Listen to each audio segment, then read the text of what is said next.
Ação em 1 Tessalonicenses, capítulo 4, do verso 13 ao verso 18.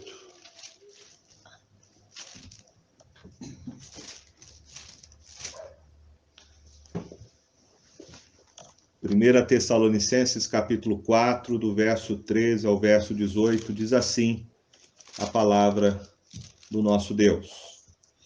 Não queremos, porém, irmãos, que sejais ignorantes com respeito aos que dormem, para não vos entristecerdes como os demais que não têm esperança. Pois se cremos que Jesus morreu e ressuscitou, assim também Deus, mediante Jesus, trará em sua companhia os que dormem. Ora, ainda vos declaramos por palavra do Senhor isto: nós, os vivos, os que ficarmos até a vinda do Senhor, de modo algum precederemos os que dormem. Porquanto o Senhor mesmo, dada a sua palavra de ordem, ouvida a voz do arcanjo e ressoada a trombeta de Deus, descerá dos céus. E os mortos em Cristo ressuscitarão primeiro. Depois nós, os vivos, os que ficarmos, seremos arrebatados juntamente com eles, entre nuvens, para o encontro do Senhor nos ares. E assim estaremos para sempre com o Senhor. Consolai-vos, pois, uns aos outros com estas palavras. A doutrina das últimas coisas, ela provoca muitas perguntas e questionamentos. Muitas pessoas vivem angustiadas por não saber o que é a morte, o que acontece depois da morte, para onde a pessoa vai depois que morre, ou se vai ter vida depois da morte. Quem não tem esperança se entristece. E frente à morte, o mundo pagão reagia com profunda tristeza. Haviam muitas perguntas que os crentes na cidade de Tessalônica tinham a respeito desses assuntos. As perguntas estavam relacionadas sobre quando seria a vinda de Cristo Jesus, o que vai acontecer quando ele vier e como podemos estar preparados quando ele vier. Este texto, ele nos mostra que a esperança cristã é algo seguro e que podemos encontrar consolo tanto na hora da morte quanto na esperança da volta do Senhor Jesus. Os crentes de Tessalônica estavam tristes por pensarem que os seus irmãos que haviam morrido tinham perecido e não podiam ter nenhuma esperança. Isso diz respeito ao contexto que eles viviam, né? A filosofia e os valores do mundo grego-romano nos dias de Paulo era de fato um mundo sem nenhuma esperança, porque os gregos pagãos, eles não criam na ressurreição do corpo. Para eles não havia nenhuma esperança para o corpo, porque eles consideravam o corpo como uma prisão da alma, já que na mentalidade grega havia uma divisão, né, uma distinção entre alma e corpo. Em contraste com essa desesperança pagã, o apóstolo Paulo então mostra uma esperança para os cristãos. Ele ensina que a segunda vinda de Cristo será gloriosa, tanto para os que morreram em Cristo, como para os que estiverem vivos na sua volta. E esta mensagem era uma mensagem de consolo. Paulo aqui, ele fala sobre este assunto, fundamentando os seus argumentos baseado em 5 verdades gloriosas que constituem o fundamento da esperança cristã. Então vejamos, a primeira coisa que Paulo fala é sobre o fundamento que nós temos firmado na palavra de Deus. Ele diz no verso de número 13: não queremos, porém, irmãos, que sejais ignorantes com respeito aos que dormem, para não vos entristecerdes como os demais que não têm esperança. No verso 15 ele diz: ora, ainda vos declaramos por palavra do Senhor isto, nós os vivos, os que ficarmos até a vinda do Senhor, de modo algum precederemos os que dormem. Paulo aqui, ele resolve este problema que havia dentro da cultura grega romana, onde eles não criam na ressurreição corpórea dos mortos. Paulo vai tratar primeiramente mostrando que Deus já havia revelado essa questão específica na sua palavra. Por isso que ele diz no verso de número 15, ora, ainda vos declaramos por palavra do Senhor. Então, Deus já havia revelado essas questões na sua palavra. Tanto no Velho Testamento, Deus já falava a respeito da ressurreição dos justos, como no Novo Testamento, o Senhor Jesus mesmo tratou deste assunto. Ele disse lá em Mateus 22, quando diz o texto que os saduceus não acreditavam na ressurreição, saduceus que era uma seita judaica, e eles não acreditavam na ressurreição dos mortos. E Jesus diz lá em Mateus 22, 29, errais não conhecendo as Escrituras e nem o poder de Deus. Por isso Paulo fala aí no verso 13, não queremos, porém, irmãos, que sejais ignorantes com respeito aos que dormem.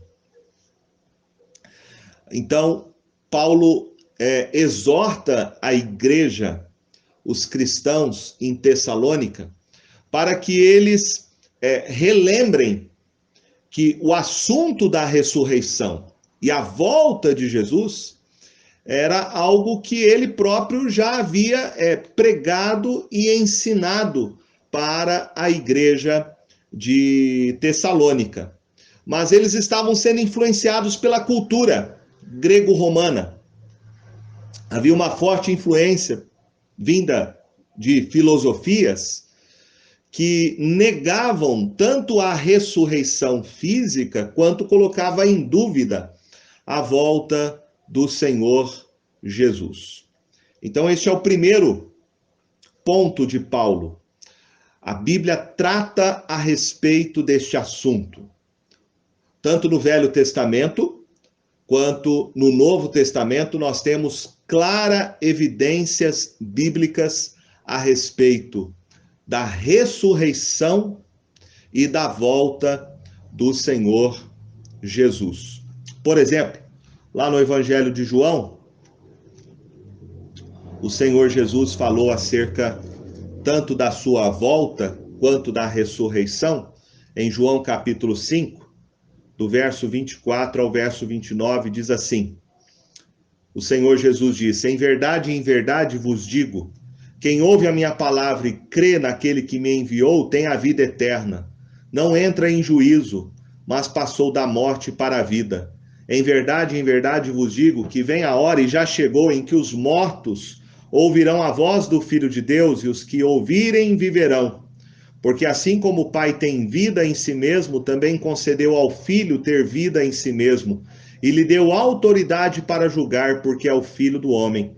Não vos maravilheis disto, porque vem a hora em que todos os que se acham nos túmulos ouvirão a sua voz e sairão, os que tiverem feito bem para a ressurreição da vida, e os que tiverem praticado o mal para a ressurreição do juízo.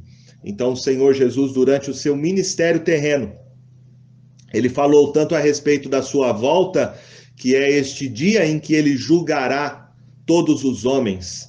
E neste dia do julgamento, neste dia de juízo, todos ressuscitarão, tanto ímpios quanto os justos, né? A sua igreja, todos ressuscitarão. E, portanto, é claro este assunto na palavra de Deus. A Bíblia trata deste assunto e é isso que o apóstolo Paulo está aqui lembrando os crentes na cidade de Tessalônica que estavam sendo atacados fortemente por ideias filosóficas, por conceitos que tentavam destruir completamente o fundamento da fé cristã, que se baseia na compreensão da ressurreição e da volta do Senhor Jesus. Paulo aqui resgata a autoridade da palavra de Deus, mostrando que a palavra de Deus, então, traz segurança e conforto quando somos pressionados por uma cultura que tenta destruir os fundamentos daquilo que nós cremos a respeito do Evangelho. Esta falta de conhecimento dessas doutrinas fundamentais, como a doutrina da ressurreição e da volta de Cristo, que produz tristeza e falta de esperança. Veja que é isso que Paulo diz: não queremos, porém, irmãos, que sejais ignorantes com respeito aos que dormem. Não vos entristecerdes, para não vos entristecerdes como os demais que não têm esperança, aqui se referindo ao mundo pagão, né? Que não tinham essa esperança a respeito da ressurreição e da volta do Senhor Jesus. Igualmente, no nosso tempo, nós também somos atacados muitas vezes por ideias contrárias à palavra de Deus, por ceticismo, por falso ensino, por ideias que tentam negar a ressurreição corpórea de Cristo e a sua volta. É nesse tempo que precisamos, então, reafirmar a nossa crença na palavra de Deus. Reafirmar que nós cremos na ressurreição e na volta do Senhor Jesus, que é a única maneira de nós afastarmos a tristeza e a desesperança da nossa alma. Então, crer nessas doutrinas bíblicas trazem alegria, trazem esperança, porque é o fundamento da nossa fé. Crermos na ressurreição, crermos na volta do Senhor Jesus. Em outras palavras, o fundamento da fé cristã está construído sobre este alicerce, sobre essas doutrinas tão importantes que são a doutrina da ressurreição física quanto da volta do Senhor Jesus. Paulo, então, agora vai falar, e esse é o segundo ponto dele, ele vai falar a respeito, então, da volta do Senhor Jesus. Ele vai explicar tanto a doutrina da volta de Cristo, quanto a doutrina da ressurreição. Ele diz aí no verso de número 14 e 15: Pois, se cremos que Jesus morreu e ressuscitou, assim também Deus, mediante Jesus, trará em sua companhia os que dormem. Ora, ainda vos declaramos por palavra do Senhor isto: nós, os vivos, os que ficarmos até a vinda do Senhor, de modo algum precederemos os que dormem. Então, este tema, que é a volta do Senhor Jesus, é uma das ênfases de Paulo na sua carta aos Tessalonicenses. Ele já havia tratado desse assunto em outras ocasiões. No capítulo 1, no verso de número 10, ele fala a respeito da volta do Senhor Jesus. Ele repete esse assunto no capítulo 2, no verso de número 19 e 20. No capítulo 3, novamente, ele diz isso, do verso 1 ao verso 13. E agora ele volta a este assunto no capítulo 4. Paulo aqui está ensinando que, contrariamente ao pensamento grego-romano, de que a alma ela não dorme na hora da morte, né, juntamente com o corpo. Há esse ensino em alguns círculos evangélicos que dizem que há um sono inconsciente da alma. E isso é um falso ensino. Quando Paulo diz aqui no verso de número 14, ele diz aí no verso 14, a respeito daqueles que morreram em Cristo e que ressuscitarão na sua volta, ele se refere a eles como sendo aqueles que dormem, essa expressão que ele usa. Então, alguns querem dizer com isso que há uma espécie de sono, né? O sono da alma, como se a alma ficasse num estado de dormência, de inconsciência, junto com o corpo na sepultura, aguardando a volta de Jesus, quando então, na volta de Cristo, o corpo iria ressuscitar e a alma despertaria deste sono. Porém, a Bíblia vai mostrar que a alma, quando o crente morre, ela não fica no estado de dormência juntamente com o corpo, aguardando a ressurreição. Mas a alma está num estado de consciência, num lugar chamado paraíso. Por exemplo, o texto de Lucas, capítulo 23, aquele texto bem conhecido do ladrão que estava ao lado de Cristo, lá no capítulo 23, no verso 43, diz assim: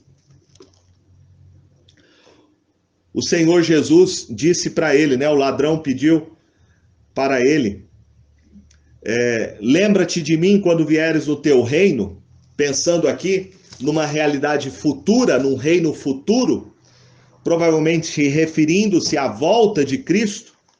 E Jesus disse para ele: em verdade te digo que hoje estarás comigo no paraíso. Hoje estarás comigo no paraíso. Então, a pergunta é: o ladrão da cruz esteve no paraíso com o Senhor Jesus naquele dia, que foi o dia em que Jesus também entregou ao Pai o seu Espírito? De que maneira ele estaria no paraíso? Aqui o Senhor Jesus está falando exatamente a natureza imaterial, né? Está se referindo à sua alma. Ele estaria com Cristo naquele dia, não de forma corpórea, porque o corpo seria colocado na sepultura, mas a sua alma. Também o apóstolo Paulo, lá em 2 Coríntios, no capítulo 5, verso 8, ele diz assim: entretanto, estamos em plena confiança, preferindo deixar o corpo e habitar com o Senhor. Então, veja que Paulo está falando de que a alma do crente vai estar com Cristo após a sua morte. A alma não fica com o corpo no estado de dormência, aguardando a ressurreição. Também você vai encontrar lá em Apocalipse, capítulo 7,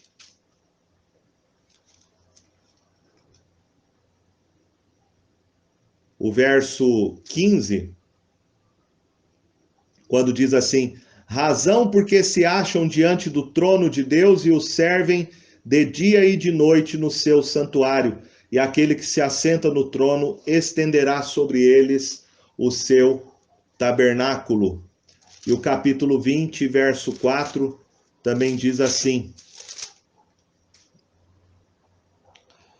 Vi também tronos, e nestes sentaram-se aqueles aos quais foi dada a autoridade de julgar. Vi ainda as almas dos decapitados, por causa do testemunho de Jesus. Então, João tem a visão da igreja, daqueles que já morreram em Cristo, e que estão neste estado, né, imaterial. A sua alma estão junto ao trono de Deus, estão no paraíso, estão aguardando a sua ressurreição, a ressurreição do corpo.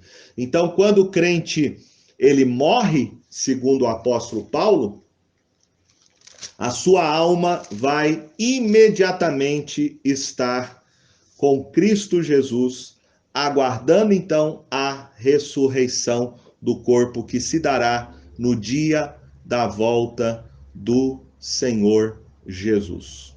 Por isso Paulo diz lá em 1 Tessalonicenses capítulo 4, versículo 15: Ora, ainda vos declaramos por palavra do Senhor isto, nós, os vivos, os que ficarmos até a vinda do Senhor, de modo algum precederemos os que dormem, né? Então, na segunda vinda do Senhor Jesus, os salvos virão com Cristo em glória.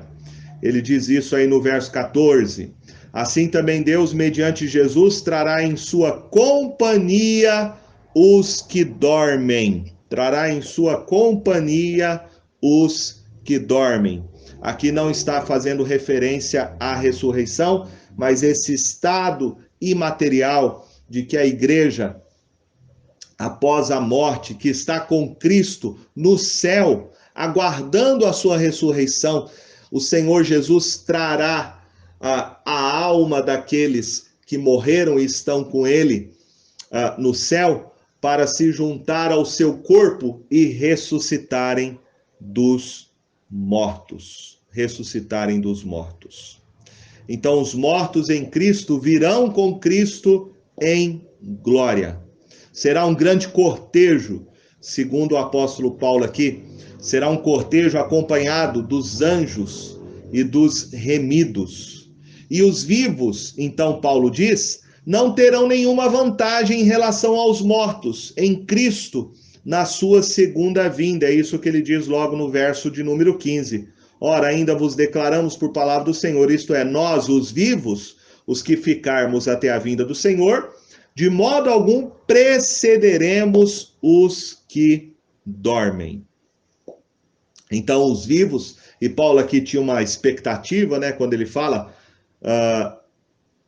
nós, os vivos, os que ficarmos até a vinda do Senhor. Então, Paulo achava que a volta de Cristo era eminente, ele achava que ele não iria morrer, né, que ele iria presenciar a volta do Senhor Jesus, por isso ele se inclui aqui, juntamente com a igreja de Tessalônica, mas Paulo aqui quer ensinar que aqueles que estiverem vivos, nós não temos uma vantagem em relação aos crentes que morreram, né? Aos crentes que morreram. Então, este ponto é um ponto muito importante, de que nós devemos crer que o crente, quando ele morre, ele vai estar com o Senhor. Por isso, o apóstolo Paulo disse lá em Filipenses, capítulo 1, verso de número 23. Filipenses 1, verso 23, ele diz assim: Ora, de um lado e do outro lado, estou constrangido, tendo desejo de partir e estar com Cristo, o que é incomparavelmente melhor. Mas por vossa causa é mais necessário permanecer na carne. Então veja que Paulo aqui cria de que se ele morresse, ele ia estar com Cristo Jesus. Isso se refere à sua alma, né? E o seu corpo iria para a sepultura. Então, esta é a certeza que nós temos. Quando nós morremos, o morrer para o crente é lucro. A morte não é o fim da vida. Morrer é partir para estar com Cristo no céu. O terceiro ponto, então, de Paulo é falar sobre a ressurreição do Senhor Jesus. A ressurreição. E ele vai dizer, então, no verso 15 e 16, que os mortos em Cristo ressuscitarão. Ele diz aí no verso 15: nós, os vivos, os que ficarmos até a vinda do Senhor, de modo algum precederemos os que dormem, porquanto o Senhor mesmo, dada a sua palavra de ordem, ouvida a voz do arcanjo e ressoada a trombeta de Deus, descerá dos céus, e os mortos em Cristo ressuscitarão primeiro. Paulo aqui fala sobre a doutrina da ressurreição, porque ela era rejeitada pelos gregos. Quando Paulo esteve lá em Atenas falando a respeito da ressurreição, os filósofos se escandalizaram com isso, porque na mentalidade grega o corpo era essencialmente mal e o corpo então era desprezado, o corpo era visto como sendo a prisão da alma. E Paulo aqui vai mostrar que a ressurreição é uma ressurreição física, os crentes vão ressuscitar. Nós não deveríamos ter nenhuma dúvida a respeito disso, nenhuma confusão de crer na ressurreição, primeiro a ressurreição de Cristo e depois a ressurreição da sua igreja. E Paulo diz aqui então que quando Cristo voltar e ele der a sua palavra de ordem, os mortos ressuscitarão. Paulo aqui está se referindo então a quando vai acontecer, né? Aquela pergunta: quando acontece a ressurreição? Paulo está deixando claro que a ressurreição será no dia da volta do Senhor Jesus. A vinda do Senhor Jesus, que será uma vinda pessoal, uma vinda visível e audível, poderosa e gloriosa. Paulo diz que os mortos vão ouvir a sua voz. A voz aqui é a voz de Cristo. Vão ouvir a voz de Cristo. É uma ordem, né? A ideia aqui é que Cristo voltará em glória com os seus anjos. E por isso os anjos anunciam o arcanjo, né? Ressoada a trombeta de Deus descerá dos céus, anunciando a volta de Jesus. Será uma volta gloriosa, quando todo olho o verá. E Cristo, com a sua palavra, como Rei dos reis e Senhor dos senhores, como aquele que tem a chave da morte e do inferno em suas mãos, ele ressuscitará todos os homens, como ele disse lá em João 5. Lá em João 5 ele fala da ressurreição, tanto de justos quanto de injustos. Essa ressurreição será na volta do Senhor Jesus. Mas aqui o ponto do apóstolo Paulo é tratar a respeito apenas da ressurreição da igreja de Cristo. Por isso que ele não fala a respeito da ressurreição dos ímpios. Da ressurreição dos ímpios. Então, o Senhor Jesus, ao ressoar da trombeta dos anjos, do arcanjo, ressoar a trombeta de Deus, ele descerá dos céus e os mortos em Cristo ressuscitarão primeiro. Aqui existe uma ordem na ressurreição, neste dia da volta do Senhor Jesus, que Paulo vai dizer lá em 1 Coríntios, capítulo 15 também, quando ele trata, inclusive o capítulo todo, ele trata a respeito da ressurreição do Senhor Jesus e da ressurreição da igreja. E ele diz lá em 1 Coríntios 15, o verso de número 12 e 13. Aliás, verso de número 23.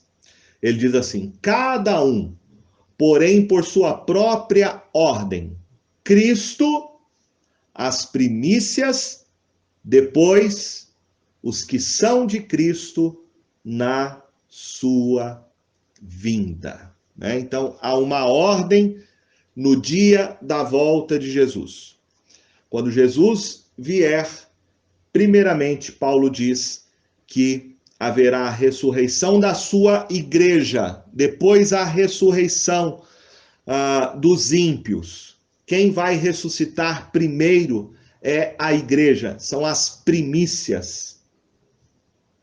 Por isso, Paulo fala que nós, os que estivermos vivos até a vinda do Senhor, de modo algum precederemos os que dormem. Então, os crentes que morreram no dia da volta do Senhor Jesus ressuscitarão primeiro, e depois os ímpios ressuscitarão para o seu juízo, para o seu julgamento. E aí então Paulo vai falar a respeito do arrebatamento da igreja. Veja o que ele diz aí logo em seguida, no verso de número 17. Depois nós, os vivos, os que ficarmos, seremos arrebatados juntamente com eles. Com eles quem? Com os crentes que ressuscitaram na volta do Senhor Jesus. Então seremos arrebatados juntamente com eles, entre nuvens, para o encontro do Senhor nos ares, e assim estaremos para sempre com o Senhor. Então o arrebatamento, veja aqui esta ordem, isso é muito importante entender. Primeiro que Paulo não está falando da volta secreta de Jesus, como alguns defendem, né, de que Jesus vem em duas etapas. A primeira seria uma volta secreta para arrebatar a igreja e depois a volta visível para ressuscitar a igreja. Paulo não coloca nesta ordem. Ele coloca de que no dia da volta do Senhor Jesus, a igreja vai ressuscitar e após a ressurreição da igreja, daqueles que morreram em Cristo, os que estiverem vivos vão ser arrebatados juntamente com os que ressuscitaram para se encontrar com o Senhor Jesus nos ares. Então, não existe um arrebatamento invisível da igreja, não existe uma volta do Senhor Jesus antes da sua volta da ressurreição. Tanto a ressurreição da igreja quanto o arrebatamento acontecem no mesmo dia que é o dia da volta do Senhor Jesus. Aqui nós não encontramos, meus irmãos, base para esta ideia de um arrebatamento e da volta de Cristo em duas etapas, nem de duas ressurreições. A primeira ressurreição seria da igreja e a segunda, na volta de Jesus, a ressurreição dos ímpios. Aquilo que é defendido entre os nossos irmãos que respeitamos, que são os dispensacionalistas, né? Nós não cremos assim. Vemos claramente aqui que Paulo está defendendo a volta do Senhor Jesus de uma maneira única, visível, audível e gloriosa. E é nesse dia que haverá a ressurreição da igreja, daqueles que morreram em Cristo, e do arrebatamento da igreja para se encontrar com o Senhor Jesus nos ares. Primeiro, esse arrebatamento, né? Ele será assim algo, vai ser algo muito rápido. Paulo diz isso lá em 1 Coríntios 15, lá no verso de número 52, quando ele fala assim, ó, versos 51 e 52, ele diz assim: eis que vos digo um mistério, nem todos dormiremos, mas transformados seremos no momento, num abrir e fechar d'olhos, ao ressoar da última trombeta. A trombeta soará, os mortos ressuscitarão incorruptíveis e nós seremos transformados. Então a mesma coisa que ele diz em Tessalonicenses, as primícias, a igreja no dia da volta de Jesus, a trombeta ressoando, o dia da volta de Jesus, uma volta visível, única. A igreja vai ressuscitar dos mortos, por isso ele se refere aqui à igreja tendo um corpo incorruptível, ele está falando a respeito da ressurreição da igreja e não dos ímpios.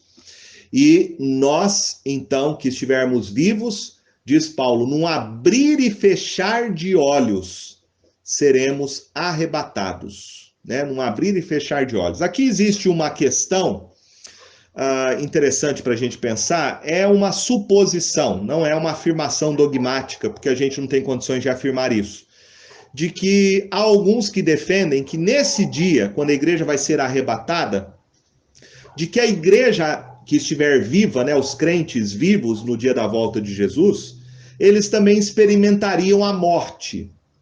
Por isso Paulo fala aqui de um mistério, algo que Paulo não tinha o total, né, compreensão disso, de como isso vai se dar. Porque alguns defendem que quem estiver vivo na volta de Jesus também vai morrer. Porque em Hebreus capítulo 9, verso 27, diz que ao homem está ordenado morrer uma vez, depois vindo o juízo. Por isso que alguns defendem que no dia da volta de Cristo, a igreja também vai experimentar a morte física.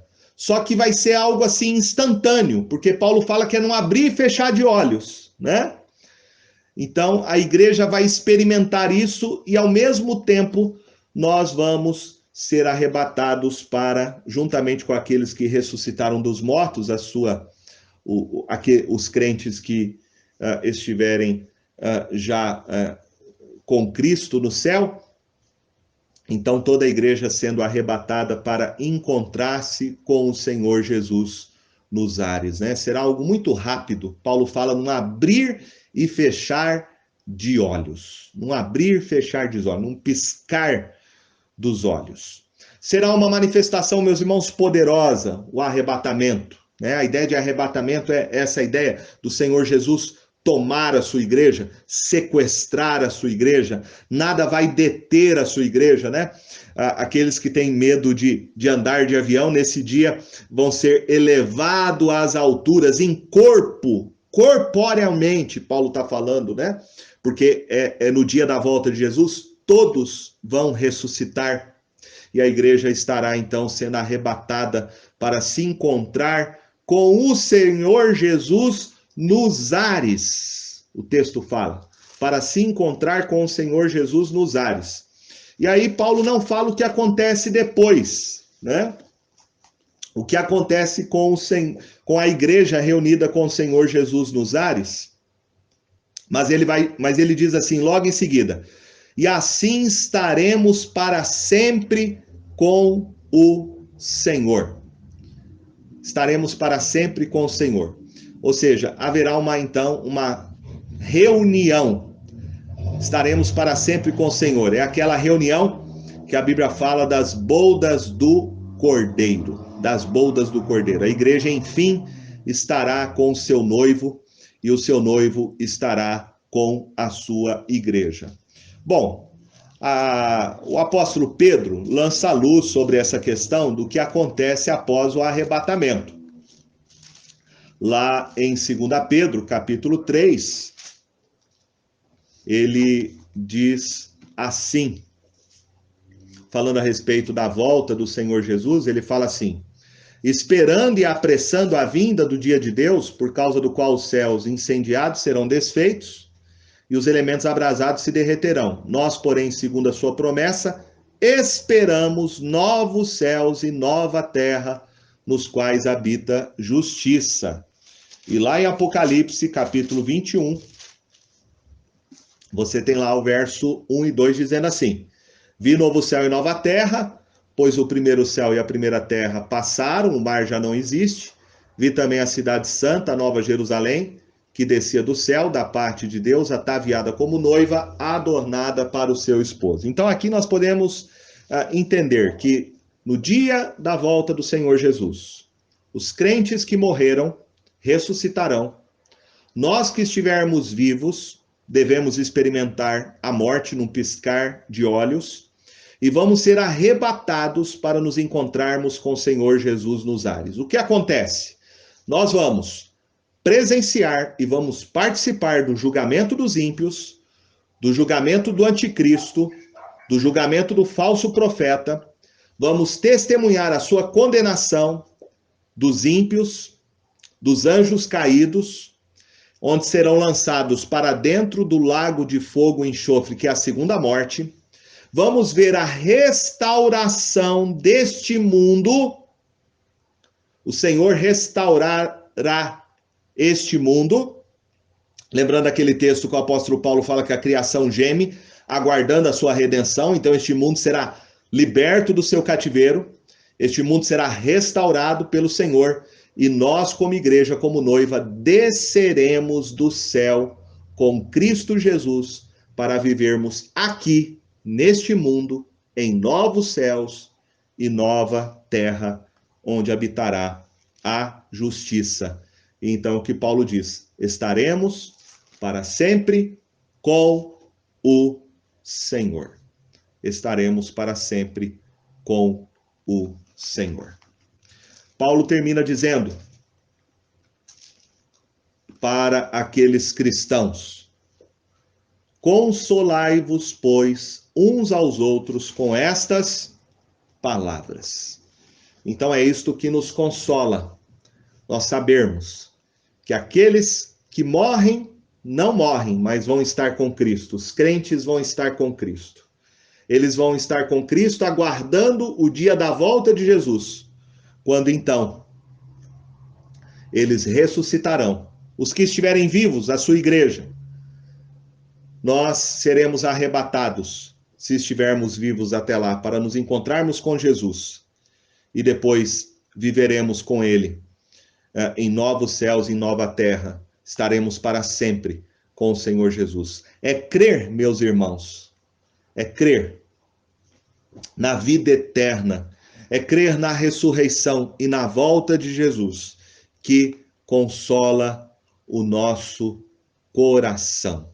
Que consola o nosso coração. Então, que você nesse dia, diante dessa pandemia que nós estamos vivendo, né? Que essas questões fundamentais da fé cristã sejam o nosso consolo, né?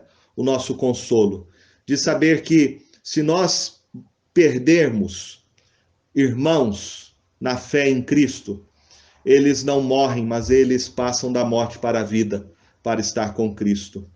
De que o Senhor Jesus voltará, e isso é uma esperança que nós temos. Saber que tudo isso um dia vai acabar, não só essa pandemia, mas todo tipo de sofrimento. O Senhor, quando voltar, diz Apocalipse, que não haverá mais morte, não haverá mais dor, não haverá mais pranto, não haverá mais luto. Portanto, pensar sobre essas doutrinas, pensar sobre a volta do Senhor Jesus, a ressurreição da sua igreja, o arrebatamento da igreja, e nós estarmos com ele eternamente, com o Senhor Jesus eternamente, com o seu povo. É isso que traz para nós alegria e esperança. São essas questões doutrinárias que trazem consolo ao nosso coração. Que assim o Senhor Jesus nos abençoe. Amém?